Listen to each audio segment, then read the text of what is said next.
Hello, everyone. Welcome to episode number 3 of the Wired Nerdy podcast. Doug, did you ever think we would make it to a 3rd episode? Number 3, doing good. I'm excited. Awesome. I'm Keith. This is Doug. Hopefully you have checked out our other episodes. If you haven't, they are on all of the major platforms, including video, both on YouTube now and on Spotify. Cool thing about the video, we try to edit in cool stuff that we talk about. So if you have no frame of reference of the stuff that we come up with, we try to splash things on the screen for fun. Otherwise, you can enjoy the audio experience only as well. All the cool ways to view and consume.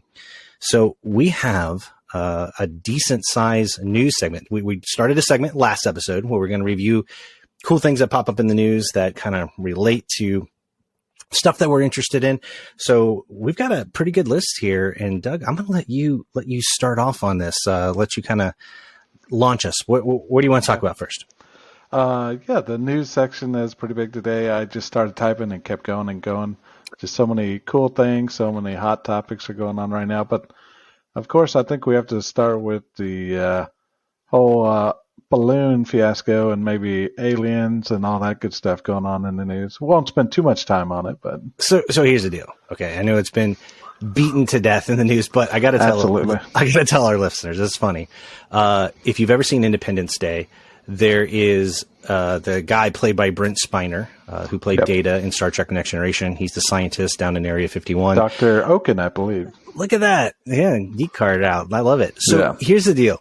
Doug reminds me of that guy simply because this week when the news was breaking on this stuff, I mean, and I'll flash the meme up, but basically it's the meme of that doctor from Independence Day saying, what's the quote? So much stuff has happened, or the last 24 hours. 24 hours have been very exciting. And then it goes on, but I've seen the memes of that and he's right. I mean, news about fighter planes shooting balloons down, shooting things they don't know what it is down, like cylindrical objects, square objects. So we live in interesting times. So what do you think it is? So the unknown objects, I have no idea. They're saying back it up for us. Explain for a moment how many events were there and the differences between balloons and unknown objects. Like what happened? Give us the brief for those of us who have lives and work and don't listen to the news. So I believe the first thing that happened was the Chinese balloon. It went from Alaska down through the Midwest and then finally to South Carolina. They shot it down. And then that's kind of cool that you never, what I'm trying to say is you don't hear about a fighter jet shooting something down over U.S. soil. So, I mean, that alone is exciting. That's true. That's true. A foreign power spying on us, that's another type of show that I don't think that's our show. That's not our show. Pretty interesting. Well, and then after that. One thing on that balloon thing. One thing I will say about that, what is odd to me about all of that, and we're not going to get into the political realm of things. We are not geopolitic scientists here, so I'm not going to even pretend to be. If you want to argue light side versus dark side or Star Wars versus Star Trek, this is where you come. We don't come here to argue politics because we're not experts. However, one thing I will say on the technology standpoint, it is interesting that we have had supposedly for many, many years satellites, all countries do, that can see and zoom in so far in and read license plates. Right? I mean, that's they're so advanced. What would the advantage of a balloon be at a lower altitude if you can already see at that point? So from a technology standpoint, it does fascinate me, but it is kind of boring compared to what you're about to say next. What else happened? So I believe after that, 4 objects were shot down, and I'm trying to get the exact locations because I don't want to misquote or anything. I believe one was over the Great Lakes, one was over Montana, and then 2 others, but I don't have the information in front of me at the moment. One was over Canada, I think in the Yukon or up there. So that's what interests me. UFOs. So that's a different show, but Area 51, aliens, I watch the X-Files a lot, so that's just interesting. It's far more interesting than balloon spies. I mean, that's kind of lame, you know. But the alien thing's cool. There was a report, I think, I'm gonna get it wrong, 2020. It was at the tail end of when we were finally starting to get out of the pandemic, where there were some footage that was released by the military of an unidentified flying object, and it was incredible. It was cylindrical. This thing was moving at an incredible speed. They couldn't detect any propulsion. And that has been, for all the conspiracy theories, that has been a lot of debate because it's probably one of the most credible pieces of footage that was captured actually by equipment recently. And then you have these other scenarios that have popped up. I did read an article recently that there's been talks around the White House of having to maybe address at least the unidentified objects. The hard part is it gets lost in the noise of the balloon stuff too. The fact that it happened in both kind of time frames kind of confuses it, but it's been an interesting topic for some time now. Yeah, and to kind of wrap this up, we don't need to talk about it a lot. We know it's been all over the news. If you have apps on your phones, news on the TV.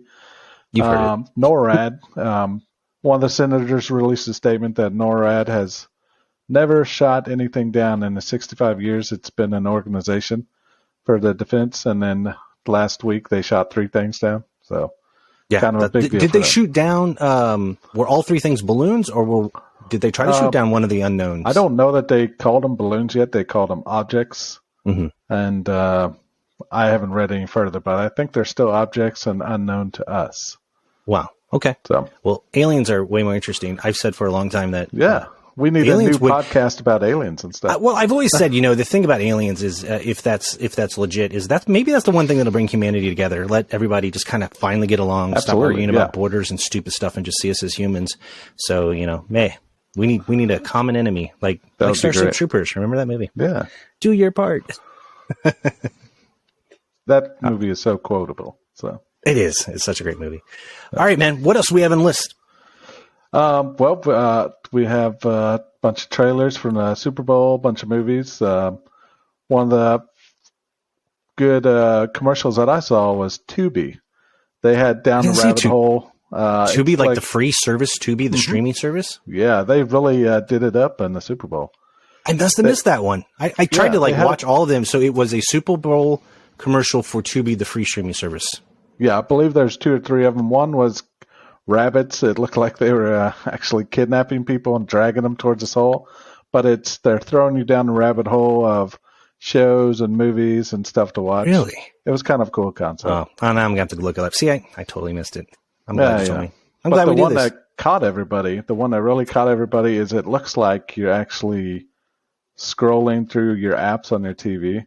So I seriously thought the wife was messing with the TV because it pops up with all the apps. It goes to the Tubi app and it starts playing a show.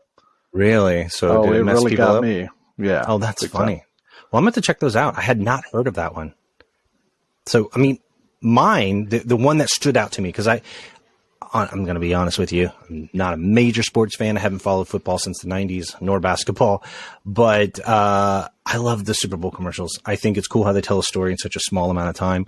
Absolutely, yeah. It's marketing at its peak, and some of them are very entertaining. My absolute favorite one this time, hands down, is I was a Breaking Bad fan of the TV show, and Pop Corners, which is a type of chip, had brought those characters back. And if you watch that show, you'll understand why it was so good. So that one was my favorite. I thought it was good. And there were some honorable mentions in there as well. What other ones did you like? That was pretty good. So I shouldn't say what I liked. What I missed was Budweiser commercial. No Clydesdales, no. Oh, the classics. Like the classics, yeah. So cool. Yeah, it was otherwise it wasn't as strong of a year. It wasn't as good, yeah. Yeah. And then the memes coming out about Rihanna at halftime. Oh, about her announcing the best her one pregnancy? I saw was Super Smash Brothers, the different levels of fighting. The levels. Yeah, that was cool. I saw that. That was pretty funny.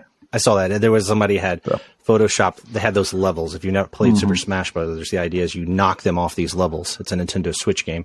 She's standing at the top, and somebody had put Bowser, the bad guy from Mario, in there, and says, "Watch out, Rihanna! Bowser's coming." Or we'll definitely have to try to get a picture of the meme up there so they can see. Yes, we'll do that. Yeah. We'll do that. We'll get it up there. See, you're keeping me honest. I appreciate it. Speaking of Mario, let's go into movie trailers. Yes. What's up with that, man? The Mario movie trailer came out. Chris Pratt is Mario. There's a lot of controversy about the original guy from Mario not playing the voice, which I agree with. It's so iconic. Yeah, it's different. That's for sure. It's an odd move, and I see a lot of people making fun of it. I will say, I think Jack Black is playing Bowser. the bad guy. I do like that. Wow, it sounds really, really good. So there's some positives in it too. Yeah, but it doesn't fit. You're right. It doesn't make sense. There's a lot of people who have dubbed over the original voice into the trailers. So people immediately started making fun of it right away. So, what you got on the list here? So one of the other trailers that I don't know if it launched necessarily at on broadcast Super Bowl, but it did get released, is if you follow any of the DC stuff. And I mentioned last episode my interest in DC, which I love Marvel too. No hate there. I collected both as a kid, but DC was always kind of my jam. The Flash movie, new trailer was released and was posted by James Gunn. So if you don't know, this movie's been in development for a long time. Also, lots of controversy. The lead actor, Ezra Miller, has been embroiled in just tons of problems. I think it was criminal problems, wasn't it? Got arrested or got charged at least? Yeah. Yep, got arrested, running across state lines, and just all kinds of crazy stuff. And a lot of people were calling for the WB to Warner Brothers to cancel the movie. Part of it is that it was so far in development, so much money had been sunk into it, all those reasons. Now they've had a change in leadership with the DC Films and Warner Brothers. James Gunn, if you don't know him, he's actually from St. Louis, Missouri, and which is unique because a lot of these directors come from LA, directly. But he is the writer-director of Guardians of the Galaxy, and he has been made the vice president of DC Films. The idea being to bring him in, because he's had such success with Disney and the Marvel properties, is to try to have the whole DC universe be formed. Before that was the director, Zack Snyder. It's a lot of controversy there too. He had a lot of luck. A lot of people liked his stuff. A lot of people didn't. They felt it was too dark. All kinds of stuff happened with that. So, Warner Brothers views bringing James Gunn in as trying to have one continuous universe. Now, why that's important is because DC's been doing these one-off things where you will have the Joker, the Batman by Matt Reeves. Joker was an offshoot, and those were all not tied together, not like Marvel. And they want to do what Marvel did and want to have one universe. Now, one advantage with DC is they have what's called the metaverse, meaning there's multiple universes, which was a clever idea, came up by the comic book company because they're like, we've done everything we can with Superman. We want him to marry somebody besides Lois, so they came up with the metaverse, and it allows them to reboot things. Well, they're doing that in the movie, and why that's important. This Flashpoint movie, at least in the comics, the Flash, the baseline story in the comics, and I don't know how close it follows it. The Flash ends up running so fast that he ends up breaking time. And that is monumental in the comics because it allows them to do all of these new stories differently. And the theory is that this movie will allow DC to do that.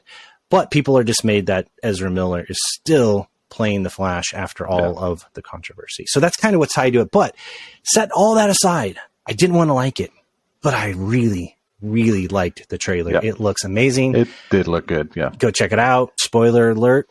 Pause it if you haven't seen it. Go check it out. I'm going to let you pause. Yep. All right. Now I'm going to go ahead and say it. You get an appearance of Supergirl in this, and the suit looks awesome. So hopefully they're going to do something with that. There is Michael Keaton Batman, one of my favorite Batman, Absolutely. my favorite Batmobiles in it. It's awesome. So drenched in nostalgia. It looks amazing. I just cannot stand that Ezra Miller is still the Flash, though. That does bother me. I wasn't a big fan of him anyway, so we'll see what happens. Did you see it, and what are your thoughts? I don't know much about the Flash character, but as soon as the Michael Keaton Batman came on, it's like, last episode I said Batman's one of my favorite DC characters. So you did? Really excited about this, yeah. You did. I saw a cool meme. And just that 80s Batmobile. Oh, yeah. It was 90s, by the way. I'm a little older than you. It was 90s. Come on now. We can edit that out, right? Technically 89 when the first one with Jack Nicholson. But...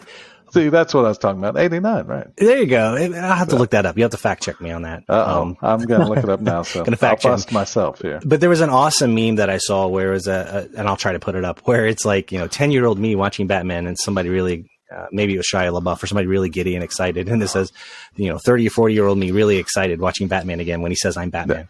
Yeah. And so, yeah. Okay, did you find I beat it. I was close. 1989. So we're going Price is Right rules. I'm just right underneath there. But I won. I said 89, didn't I? Yeah. See, I know my stuff, man. Oh, yeah. I know my stuff. All right. So, what other trailers, man, did you have? Because I don't know what is it with trailers being announced. Maybe it's because it's so close. People are starting to think about the summer. What's the other trailer that you have on your list there? I know you had another one. Guardians of the Galaxy, and which we just mentioned. It's number 3 in the series. Yep, it should close it out because it was originally intended to be a trilogy. It should close it out. Guardians of the Galaxy has always been a hit for me. All the different characters, all the different personalities. And then the music. I mean, I think that's why people like it. Just the music is great in there. It's incredible music. The soundtrack just makes it. And as a plug, I don't know if you ever played the Square game of Guardians of the Galaxy. I played for PlayStation 5. No. Get a chance to play. The music in it is just as good as the movies. Yeah. And you get to pick your soundtrack inside of it while you play. I loved that game. The combat's awesome. Even though it's not voiced by the movie actors, it still keeps the same spirit in all the characters, like Drax and everybody. So that's great. Check it out if you haven't checked it out yet. But I think that one, the movie, comes out in May, if I remember correctly. Yeah. Like, I think it's around May 3rd, first part of May. A lot of good movies coming out. Definitely. So what else do we have on our list here? How you doing with we talked about your tablet last time. Yeah. So I've loaded some ROMs that I own on there. It's going video great. Game ROMs? Yeah. I have played the Wii. Wii runs great on it, but I'm lacking the motion. So some of the games have the Wii motion with the nunchucks. Yeah. And I don't have that with a controller. Have you tried any of the Wii U games on it? Yeah, I have. I played Super Smash Brothers. That was good. Because some of those don't have as much motion control on the Wii U. No, because they had the big pad. Controls, remember? So that's the highest system I've ran on there, and it runs flawlessly. That's awesome. Like I said, I think I've got 6 gigs of RAM on board, and then pretty hefty processor. So, how many games total do you have loaded on it? Would you say? I've got a 128 gig micro SD card, and I'm maybe 200-300 games. So, quite a bit. That's isn't that just nuts? I mean, I looked crazy. The other day, like we were talking about in episode 1, my Steam Deck, small little handheld device for those of you unfamiliar. I'll throw a picture up of it. Dude, it's amazing that I can carry, I think I have a total of close to 3,000 games on that device. Can you just 3,000 games? Yes. Like just packed away. It's like a whole Technology is arcade. amazing. Because, I mean, insane. You imagine going to a friend's house. I'm kicking us back Friday nights, get your big 2-liter of Mountain Dew and have a stack of games in your hand. Dude, now it's changed. all on a little flash drive. I sound like an old person, but well, we are old. You can see the gray and the beard. So, but it's amazing though. I'm really glad that you're enjoying it and you get to try it out with some of those retro games things. That's one of the benefits I think of these newer technology things is that they're portable. So as technology advances, you can play all the old stuff. And I mentioned before to you, I never got into the PlayStation 2 era. I was more of a Xbox person and a Sega Dreamcast person. I never got into PlayStation 2. But what's awesome is like this type of thing allows somebody to go back, revisit these things. And of course, you have to get ROMs legally through backups. Right. And don't want to promote these piracy. are backups of the games that I have. Yeah. Of course, all of them, right? Yeah. That's awesome, my friend. So I think that wraps it up for most of our news segment, doesn't it? Yeah, we did a pretty good job. Like I said, there's so much going on, so many trailers coming out. This kind of year, this summer of movies looks great. So yeah, we couldn't cover it all, but we just hit the highlights. That's right. That's right. We're going to actually try to hit up the movies this weekend, and maybe we'll talk about it next episode. It's one that I'm really wanting to see, Knock at the Cabin, and it stars Dave Bautista, coincidentally, plays Drax inside of Guardians of the Galaxy, also a former WWE professional wrestler. He's a pretty cool guy. But the movie's done by M. Night Shyamalan. Yeah. He's the guy that always has twists. He did Sixth Sense, Signs, which we were talking about aliens, great alien movie. He had a slump there for a while, but this movie's getting pretty good reviews, and I'm excited to see it. So I hope we can talk about it, maybe if I get a chance to see it this weekend. Absolutely, yeah. Let me know how it is. I sure will. Oh, I will mention, honorable mention on movie front. I liked it, and I didn't think I would. My wife wanted to see it really bad because I thought it was going to be like a scary flick. It wasn't at all. Megan, have you heard of this? Oh, yeah. So is that? I'll ask you since you watch it. Is that like the upgraded Chucky? Yeah, but I'd almost argue better. Different. Yeah. From a story standpoint, it's better. So for those of you that don't know, and I'll not do any spoilers, you can see this in the trailer. It's essentially a toy company creates a robot that looks very human-like and has an AI, an artificial intelligence, which we kind of touched on with ChatGPT last episode. And basically, it doesn't go very well. But it's not. I thought it was going to be like a slasher or jump scare. Not at all. It actually is a very slow burn. But it's a good movie. I actually enjoyed it more than I thought I would. I think the part is because I'm in technology. The part that freaked me out was a lot of what they were doing, because I watch movies, it drives my wife nuts. I'll just be like, that's not possible. That's not how IP addresses work. You can't trace it like that. You know, right. I ruin it, right? That's the same with law enforcement cop shows. That doesn't happen. We don't chalk the body. No. We don't chalk the body when there's a murder. There's not 20 rounds in that revolver. What are you doing? I know, yeah. I count them, although John Wick is pretty accurate. I will call that out. Yeah. So anyway, so this movie, though, there are some things in it, technology, I think, it's a little bit of a leap, but we're there. And I think that was the part that was the most unnerving for me, because most movies I watch, unless it's like extreme sci-fi, I have this air of skepticism where I'm like, that's not possible. It's not going to happen. Yeah. This movie, I was kind of like, oof, it's kind of creeping me out a little bit. Because they did really well with getting the technology right and that sort of thing. So if you haven't seen it, check out Megan. It has like a number 3 for the E in it, in the title. Go watch the trailer. It's not as scary as the trailer presented as being like this big slasher scary. It's not. It is not. It's more of a thriller, and it's a slow burn. It's a decent movie. So awesome. My wife got one right. Yeah, check it out, man. So what else do we have on the list? I think that about covers it for top news, Dylan. All right, man. So I think we're good to move on. Yeah. Let's move on. So one of the things that we wanted to talk about is we cover everything from movies and all kinds of stuff. But one thing that's been near and dear to us is always talking about old video games, as you noticed, but this is a little different.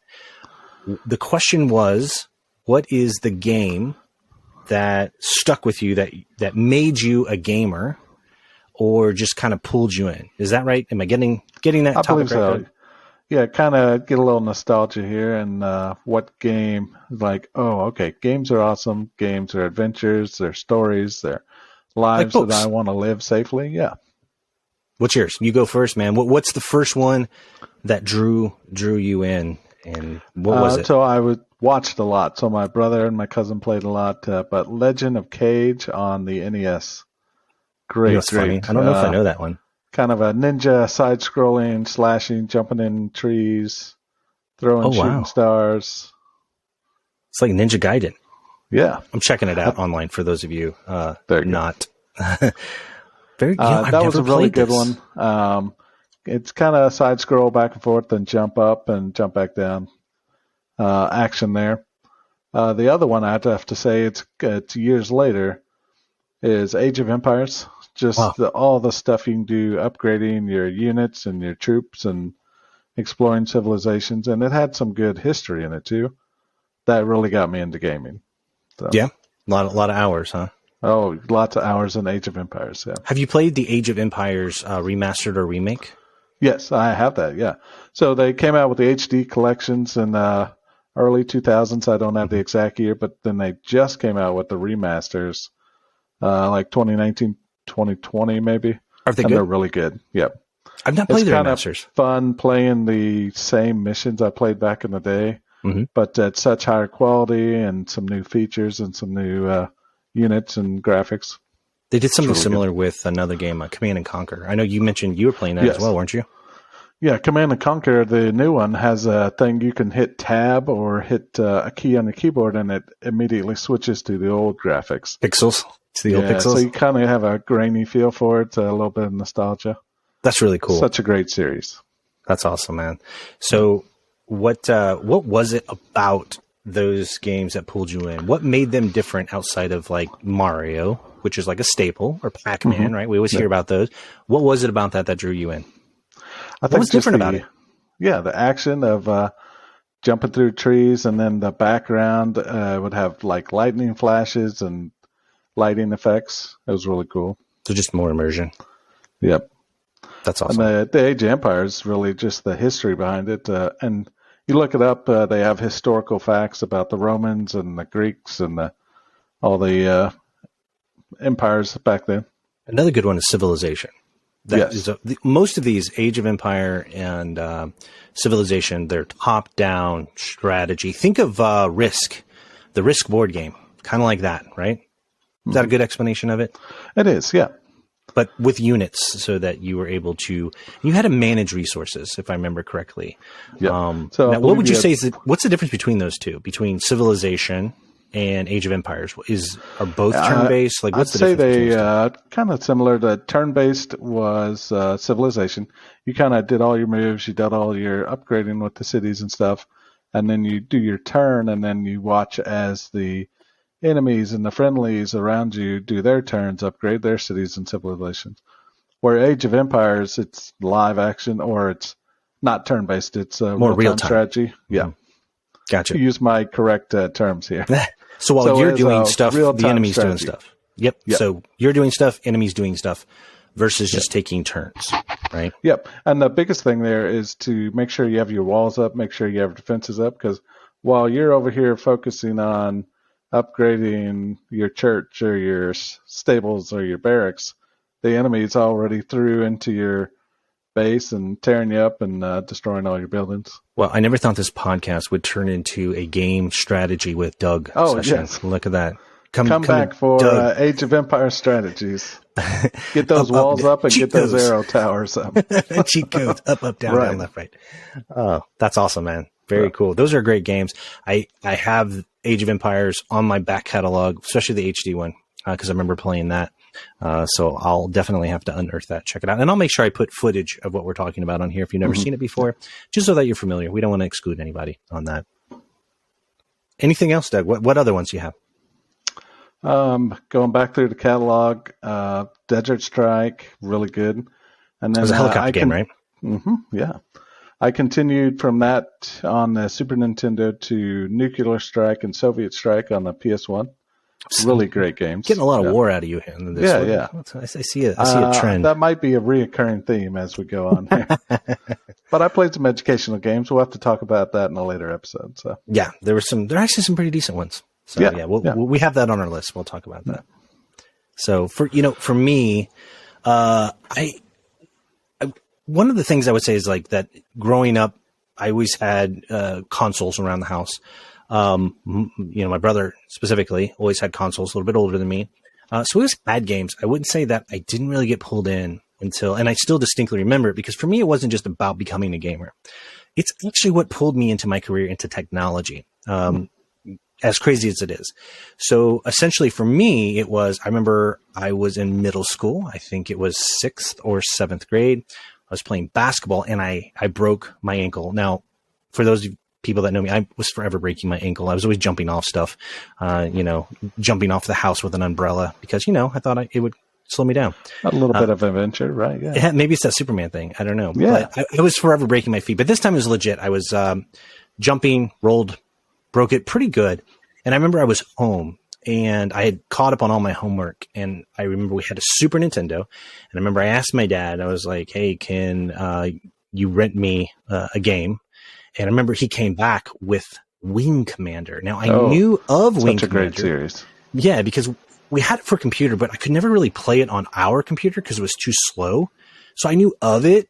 And maybe I'd seen it in a magazine, but they had ported it to the Super Nintendo. Now, Wing Commander was made by a person named Chris Roberts, who's a really good game developer. And it is essentially, and the premise sounds hilarious, but the game really just sucked me in. Is that, like you said, it's that it just pulls you in because of the ambiance. But basically, it's in space. You're flying a fighter in space, and you're fighting a war against aliens called the Kilrathi. They're cats. They're big cats in space suits. I know it sounds ridiculous. No, it sounds good. Yeah. But it's really good. So think of it as like, kind of like Battlestar Galactica with the spaceships and the fighters, or X-Wings if you're a Star Wars person. Look at what I'm wearing. I've got an X-Wing on my shirt for those of you on the video watching. But it was a great game. It pulled me in, and I loved it. It was amazing. Loved the music and everything. Later in the timeline, we were able to get a better computer to play it. You had to have a sound blaster. You had to have a certain processor. I remember I mowed lawns so that I could upgrade the processor on the computer so I could play this game. I was obsessed with playing this game. And they did a series of them. There's Wing Commander 1 and 2. The advantage, of course, playing on the PC versus the Nintendo was better graphics, better sound, all of that. Now, later in the mid to late 90s, they moved into full motion video where they had decision trees, very much like Skyrim or what we talked about, where, you know, a character would say something to you and you had to make a decision of what are you going to say. And that would then direct the game to a different path. And there were multiple endings. And the cool thing is with Wing Commander 3 and 4, they had Chris Hamill, who played Luke Skywalker, as the main character in the game. And it was all full motion video. And I just love those games. That really is what got me into gaming in general, specifically into PC gaming, because when I wanted to play the game, if my dad wasn't around and the sound card wasn't working, I had to teach myself, I'm really going to date myself here, how to get in and edit the AutoZet config sys to make sure the Sound Blaster had the right address settings. Boy, that sounded really geeky there. No, so there's my nerd card. I'm throwing it down. I can even repeat probably the address settings for the Sound Blaster 16, which was 227 and 1. So I don't know why I remember that, but I remember that, and I remember the Commodore, when we had a Commodore, what the command lines were. But I can't remember what I had for breakfast. Go figure that out. But those were good times, you know. Oh, no, this game's not working. I am going to fix this right here, right now. It forced me to learn the computer. It forced me to learn things about it. So then later on in life, when I had the opportunity to get into technology, I was like, oh, well, I like computer games. You know, I'll do it, you know. And that kind of launched me. So it had an impact on me that wasn't just one of those things where it was like, well, yes, I'm a lifelong gamer now. It also impacted career choices. It impacted, you know, so many things. Like I like writing, you know, it influences my writing. It influences so much a part of who I am as a person. So I love that game. Now I will honorable mention for that game. They did make a full blown movie with Freddie Prinze Jr. Personally, I'm not a fan because they made the Kilrathi don't look like cats. They have no hair. Yeah. They're like hairless cats. They're like dumb. The movie didn't do well and it shouldn't have. I'm not a fan. I don't know if you ever saw it. Did you check that movie? I did see it. I liked it, but I've never played the game. So frame of reference. Right? Yeah. We'll get into that when we're talking about The Last of Us. So I didn't get to see that true Kilrathi. You did not. You did not. And we'll get into those comparisons. We have on our list, we're going to talk about The Last of Us, which is on HBO Max. It's a video game, been adapted. It's a great show, but I probably have some hot takes on it that will be very similar to what Doug's saying. That's another one that I've watched the show. I love the show. But you've played the game, and so you'll have some frame of reference. Exactly. Yep. So the other topic that we'll get into tied to this Wing Commander thing is there is a game, and we're going to make it a whole topic because I have a friend of mine who I would dare say is probably an expert in it. But Chris Roberts, that company that made Wing Commander, they got bought by Electronic Arts. And they basically just sit on the IP, the intellectual property. They've not made it in new Wing Commander games, you know. And Chris Roberts basically started his own game company, and he started a game called Star Citizen. Now, he did what was called early funding backing, where you could have people, donate. I will admit I was a backer of it back. Gosh, it was a long time ago. I have to go back and look at what the date was. But the problem is that it's controversial as well. But he's trying to remake Wing Commander, but he's wanting it to be this grand, epic multiplayer game where it's a persistent universe. It's very grand what he's trying to do. Spaceships, whole 9 yards. They don't have the cats in this one.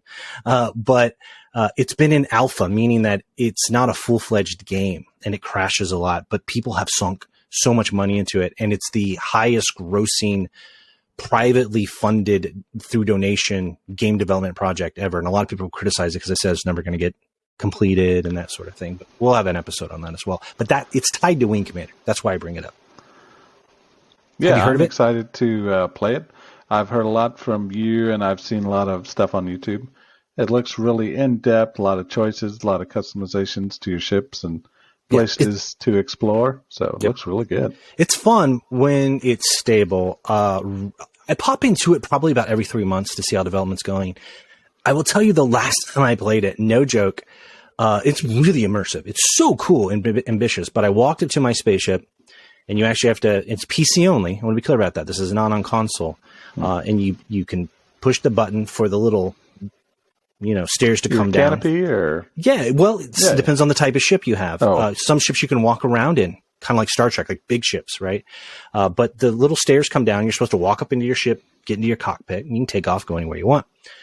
However, when I pushed the button, the stairs came down. When the stairs came down, I noticed my ship started to lift up, and it fell off of the space platform.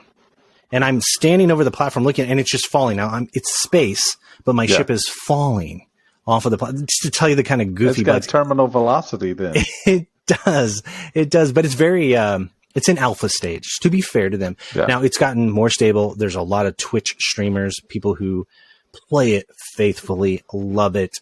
So it does have a cult following. It is getting better, but man, it's been in development for a long time. And it has its ties and origins into the Wing Commander game that inspired me as a kid. Sounds good. Yeah. I need to definitely check that out. See, there are a lot of things I need to check out, but this podcast is going to help me. Yeah. Oh, I know. Your list is going to be I'm a fan of the podcast, and I'm on the podcast. It's crazy. Yeah. Well, isn't that the best situation? Oh, no. Yeah. So, you know what? Let's go ahead and wrap this up with, you brought up a topic that I think was a good one. Let's go ahead and jump into it because it ties into this. What are some educational games that was your favorite? Because let me start with this. What type of computers did you have in school to play these educational games on? Let's start there, and then let's jump into the games. All right. I started with, and not an Apple fan here, but the the colorful Macintoshes that came out. You are younger than me. Yeah. That was an iMac. That's what iMac, yeah. Yeah. That's what we had in school. The green and the oranges and the reds, yeah. They had awesome colors. It was a cool design, actually. They were a pain in the butt to work on. I will tell you that. Couldn't upgrade them. They were great to play games on, yeah. What game did you play on that? So I had my mother is a teacher. She's been a teacher for over 30 years. She brought home all kinds of games. She actually brought home a Macintosh. You had one in your house? Try out and plan teaching lessons and stuff. Oh. The first game I really remember on the Macintosh was, and people can check this out, the Missouri Department of Conservation released a game called Habit Tactics. Wait. So the state released a game, an educational game. I thought it was great. Yeah. So we played that all the time. We'd learn about the Missouri ecosystem. We'd learn about deer and bears. And there's bears in Missouri, further down south. But learning about ecosystems near cities, ecosystems near rivers and streams. So that was a really good game. Well, here's the thing. I just tried to Google it, and it didn't pop up very, very quickly. So I'm going to have you find it, and I want to put images of, what's it called? Habitat. It's like habit and then actics, like Habitactics, I think. And I'm looking for it. A state-sponsored education. Wow, I did not think you would drop that one on me. I've never heard of that. So, drop that truth bomb. Wow. But the Missouri Department of Conservation sponsored it. I don't know who the publishers are or who made the game, but I found it here. It came out in 1995. Oh, wow. And there's a copy at our local college, William Woods College. I'm going to have to get a copy of that. So. Oh, wow. Yeah, you're going to have to check that out. I've never heard of that. Wow. So that was the one that first started it. And then we all know Oregon Trail. Oregon Trail is great. I played on the old black and green screens and then went up to the Macintosh, played that. They're remaking that again. They've remade it a few times. It's being remade yet again, and I saw a playthrough on Nintendo Switch, and they're trying to make it. Yeah. They're trying to make it more like the original, but with updated graphics, and it looks pretty good. I think that one, if I'm not wrong, your party can now collect items for you, like meat and stuff. Oh, that's so cool. Instead of you piling it all in one thing, then now your party can share some of the load, and you can get more supplies and that's good. Have that's a hard better game. Successful chance. Yeah. Yeah, that was a tough game, but a good one, though. Yeah. About resource management. So, what else? So other games were Dinosaur Safari. It's kind of like, and I may get some hate, Pokemon Snap. You're going around snapping pictures of dinosaurs and you're time traveling. Okay. Number Crunchers. I hated the math ones. I was never a fan of the math ones. Math Blast. I'm terrible at math, so I must not have done good. I did the Number Crunchers, I didn't like them. I didn't get very far because I wasn't very good at math. Yeah, but so many educational games came home for my mother to try out for her classes, and I got to play them. It was great. That's awesome. Well, I'm going to date myself. I'm a little older than you, Doug. A little bit. Not by much, but a little bit. Yeah. But technology was leaping quite a bit at that point. But maybe, and who knows, maybe it's school district differences too. But, you know, I remember starting, at least in elementary and even in middle school, we had the Apple IIe, which was the green screen. Mm-hmm. And most of the games were text adventure based on those. We did have some of the black and white Macintoshes. It wasn't until probably around the time you were playing with that colored Mac that when I was in high school, around 95, where they had just gotten the internet, that sort of thing. But a staple throughout all of those, even at home, we had a Commodore. It was Commodore 64 128, meaning that it was dual process. It could do 64-bit and 128-bit, and it would you could switch between them. And what was ideal about that model was it was versatile. You could buy either Commodore 64 games or 128, and they would work. And run them both, yeah. It would run them both. It was pretty cool. Yeah. But it's staple through all of that. I loved hands down, Carmen Sandiego. Yes. If you're unfamiliar, it's a whole series of educational games. They had it started with Where in the U.S. is Carmen Sandiego to teach you geography. And it was like a detective mystery thing where they would leave clues. And along the way, you would learn about history of the United States and really geography. And then they had Where in Time is Carmen Sandiego. And that was, of course, historic one, time travel. She was jumping around. She's like a criminal, and you got to find her. Where in Europe?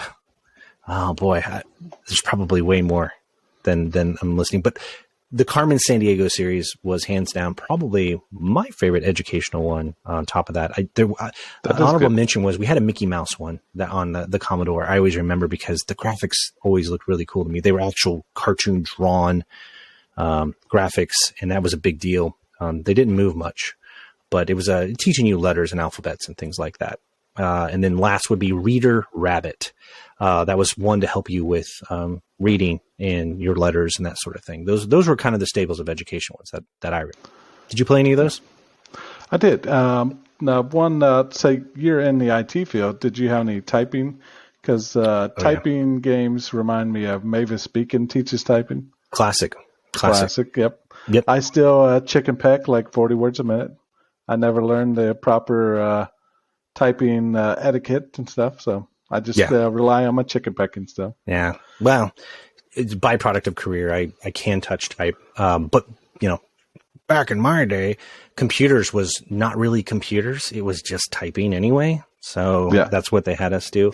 But yeah, that was a staple. There was, and I didn't play it. And I think it was I think this for PC, but it was also for Dreamcast. But it was called Typing of the Dead. Now, if you don't know, House of the Dead was an arcade game by Sega with a light gun. And it was like zombies and ghosts and ghouls coming out and you'd shoot it, right? Well, they converted it for typing. And phrases would come up on the screen and you have to type. And instead of a light gun, then if you typed it correctly and fast, you'd shoot the zombie and it'd fall. Did you ever see that one? I did. Actually, I played that in a Toys R Us. Did you really? So for those that don't know, I mean, surely everybody knows, but Toys R Us, I think they're trying to come back, but they went bankrupt or something. They had a Dreamcast kiosk. They had a full keyboard with that. Instead of some shoot-'em-up game, they had an appropriate educational zombie shoot-'em-up game. Killing one. I kind of went back on myself there, but that's okay. How did you win? How'd you do with your chicken pecking on that game? Not very good. Those zombies come in quick, and I mean, there's words and phrases and stuff on each was it body, two-player? And that's who you're shooting at. Could you do two players? I don't believe with it? so. I thought it was only one player. Yeah. See, I saw it. I think I may have tried it once, similar with like a kiosk, but I thought that was an interesting take. To take Mavis Beacon, the tradition, and throw zombies in it, and but you talk about panic. You're trying to type as fast as you can because they're coming at you, and if they don't, they'll like hit you and your health will go down and all of that sort of thing. Yeah. So good take on the typing thing. Scare children into touch typing. That's a. Yeah. And the more levels you got to, the bigger the words got. Oh, he's got more very complicated. Right. Yeah. So you start with dog, cat, ball, hat, and then go like daffodil and weird words like that. Yeah, but I never messed with that one. But I think I may have tried it at least once, but it's one of those things that, I always thought, I should find a copy of that and just see how well I do. So yeah, it's one of those things. But the education market, like, there are some really good games out there. I'm sure there's tons that we're missing. I'm also interested in, because I'm not in touch with it, but what are the educational games for today, modern? I wonder what they have. I know Minecraft, honestly, is being used in a very creative way. Minecraft is now, it was first developed by Mojang, and it was really developed by one person who created Mojang Games. Mojang Games got bought by Microsoft. So Microsoft owns Minecraft now. But there's education versions of Minecraft. And the beautiful thing about Minecraft is that it really opens up imagination and lets kids build whatever they want. But it also helps them with resource management, because they have to forge and gather certain things to build other things, to craft other things, to make more elaborate houses. My kids, I watch them. It's so cool. They play survival mode. My daughter is really good at it. And the survival mode, I think they have to manage, their food intake, temperature, if it gets cold, if it's snowing. So I know a lot of classrooms are using Minecraft in very creative ways to teach lessons about resource management and things like that. And I think that's a modern example of a modern game that's used in education on a regular basis. Did you ever get in Minecraft? I did a little bit. I'm not good at that. I'm not good at building things, I guess. It's Fortnite, fun. terrible at building things. I don't have My nephews try to tell me, hey, you got to build a staircase, get above the guy. I'm like, staircase? What button is that? I don't know what you're talking about. Fortnite's unique because you really have to have those twitch skills, meaning very fast reflexes. I can't do it. Like, and they built a whole mansion by the time I got a little staircase. Oh, no, they flick their wrist is what they do, and they build these stairs while they're getting shot at. It's pretty impressive. I can't do it, but I just stood there on the ground and looking up at the staircase. So. There you go. So yeah, it's interesting though how they are incorporating a lot of these games into education. I know they even use Minecraft for some programming classes and scripting and things like that. So yeah, man, it's an interesting field, and how that, video games can teach you stuff that used to be a thing.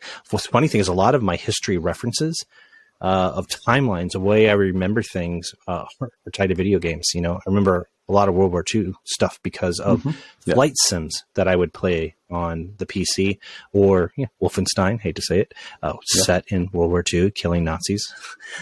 But it's so funny though; those things stick with you, and even if it's not an educational game, I always learn something new from those titles and things like that, and it always just kind of sticks with you. I don't know if you've ever found that before. I did, yeah. Like Medal of Honor and similar stuff like that. They would give you facts about World War II, World War I. And then I'm trying to think of other examples, but I like when a game puts historical facts in there and kind of tries to make their game historical in nature, but also, it's not the same mission, it's not the same goal, it's not the same, but you're learning something at the same time. Well, man, I think we are at the top of our time here. This has been a blast. It's amazing to me how fast this goes by. Hopefully it's fast for our listeners as well. We just want to thank everybody that's been consistently listening. Shout out to all of you. We have some cool, exciting stuff coming up. We're lining up some special guests as well. We even have some event stuff that we're going to be covering. I think we've got some conventions, some game conventions and some comic book conventions and things like that that we will cover. And we're excited about that. So we'll kind of mix it up outside of just us sharing these types of conversations, which are always fun. We're going to try to mix it up with some guests and coverage of things that kind of fit in the wheelhouse. So close us out, Doug. What do you think, man? What are your closing thoughts for this episode number 3? Stay nerdy, keep playing games, keep learning, keep having a good time. Keep listening to us. We're going to get better. We're a little slow in the beginning, but we'll get better and have really good episodes for you all to listen to. Give us some feedback. Tell us what we need to talk about or what do you want to hear, and we'll do it for you. Yeah, we're figuring it out. And if you do have any comments, they are open inside of YouTube. I believe you can also leave comments, potentially, I'll have to check, on Spotify as well. That's probably the best way to interact. We already had at least one comment out there from a friend of ours, so we greatly appreciate that. So if you want to add any comments, suggestions, all that kind of fun stuff, throw them in there. We'll see it. We'll watch it. And we thank you all for listening and or watching. Have an awesome week, and we will see you next week. Take care. See you.